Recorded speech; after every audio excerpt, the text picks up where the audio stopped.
Nesse vídeo a gente vai discutir algumas coisas bem legais sobre como é que funciona o processo de informação que trafega na internet e como é que as grandes potências trabalham com isso. Eu vou falar especificamente aqui sobre o TikTok, que é a febre, do momento e onde muitas pessoas utilizam a rede para ganhar dinheiro. Se você tem, preste atenção nesse vídeo que vai ser bem revelador.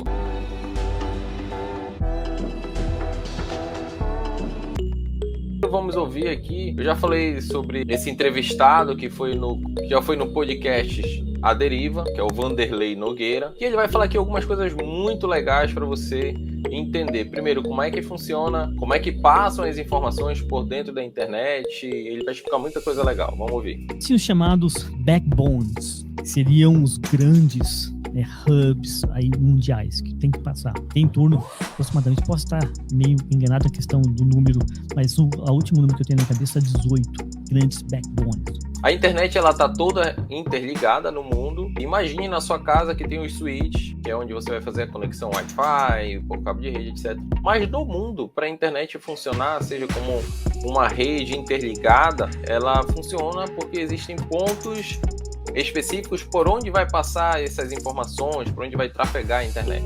E são esses backbones. Desses 18 no mundo, nós estamos falando, acho que 15 pertencem aos Estados Unidos. O que é? Então temos 18 no mundo, 15 ficam nos Estados Unidos. É o backbone? O que é isso? Seria, vamos falar assim, os grandes aeroportos. Tá? Quando você quer passar um para o outro, vamos pensar como o backbone num aeroporto. As informações passam ali e vão para outro. São pontos onde a informação vai passar. São 18 principais. Como se fosse o roteador aqui. Então nós estamos falando dos 12 maiores roteadores do mundo. Entendi. Dos 18, 15 estão dentro dos Estados Unidos. Passam por eles. Por isso que a China criou a sua própria rede lá dentro. Então, essa disputa das grandes potências fizeram com que a China criasse a sua própria rede interna para poder trafegar as informações que ela quer e que ela consegue restringir dentro dos seus próprios backbones internos. Porque se você manda um e-mail agora, aqui dentro você manda para você, daqui para cá, passa nos Estados Unidos e depois volta para você. E seria como se fosse para centralizar e poder dar vazão aí às informações. Vai primeiro para os Estados Unidos, para depois ir para o seu local de destino. Então, você é uma pessoa rica, você tem uma casa maravilhosa, e todo mundo passa na tua casa para ir para a praia, passa no seu quintal. Você colocaria a câmera para ver o que essas pessoas estão fazendo? Com certeza. Uma analogia bem interessante. Se você tem o acesso a um determinado local onde vão passar muitas pessoas, provavelmente você vai procurar ter um controle para que você possa verificar o que está acontecendo. E esse levantamento que ele está falando aqui é bem interessante para a gente pensar um pouco. Você tem muito dinheiro, estão passando dentro do seu quintal. É por isso que eles acessam, porque eles podem. Estão passando, tudo que a gente manda passa na casa dos caras. Entendi. Então aquela polêmica, se realmente a gente está sendo vigiado, essa teoria de que as nossas informações podem ser acessadas, realmente podem ser acessadas. Tem como, é refém disso, não tem como a gente, cada país criar o seu. São esses caminhos de envio da informação, são as estradas que vão para ele. Mas eu digo assim, o Brasil, por exemplo, é que a China fez. A China criou a sua própria rede para não entregar informação para eles. A China criou o seu próprio Facebook. A China criou a sua própria plataforma, TikTok.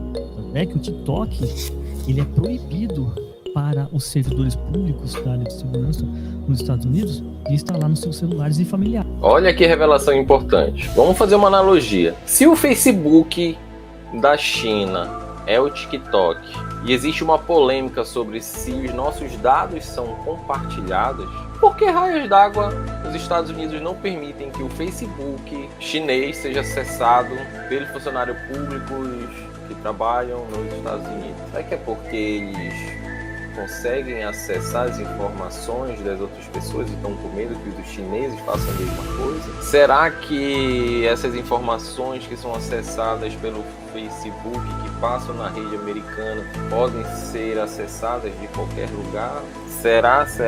Se ele não quer que faça com ele, significa que ele tem uma brecha porque faz com os outros?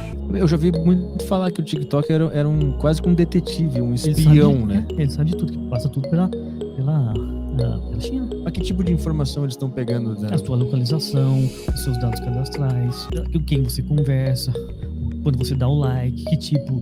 Quando você está olhando o Instagram, o próprio YouTube, quando você fica mais tempo olhando aqueles shorts ali, ou Reels, ele fala, você tem interesses aqui. Mas olha os dados que são analisados por essas redes sociais e como essas informações são preciosas para as grandes potências para poder fazer os negócios. A China quer essas informações como uma informação de guerra ou como mercado, quer ganhar dinheiro, quer dar mais propaganda para aquela pessoa tudo. E tal? A informação é para tudo. Imagina, isso é o seu comportamento de uma nação. E aí, eu sei o comportamento de uma nação, vamos supor que... Olha, dos 200 milhões de brasileiros, eu percebo que 80% deles, eles veem filmes de aranha.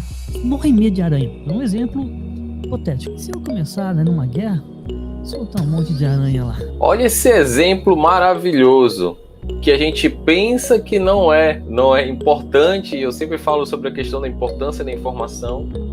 Como uma informação simples, ela pode realmente, como a gente viu a discussão sobre como que o Trump tinha ganho a eleição, enfim, aqui no Brasil a gente vê essas polêmicas também, mas que realmente a informação ela pode mudar a história de uma nação, ela pode mudar a história de uma guerra, ela pode mudar a realidade de muitas coisas.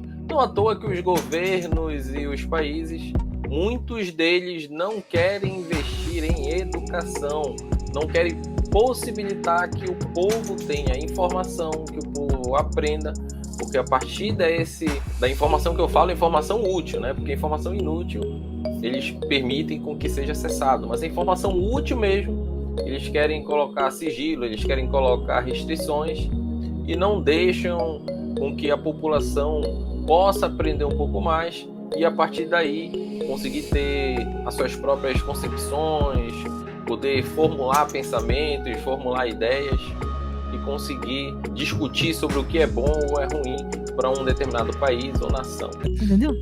O Trump tentou bloquear o TikTok lá, né? Ele tentou. Mas ele fez isso, ele colocou uma determinação para os servidores públicos de não instalarem o TikTok nos seus aparelhos. Então tem alguma coisa muito estranha nessa história. Mais do que simplesmente algoritmo e entender o que está acontecendo. É que daí você ter conhecimento sobre o comportamento de uma nação ou sobre uma pessoa governo mesmo, é assim, extremamente... A gente fica super vulnerável.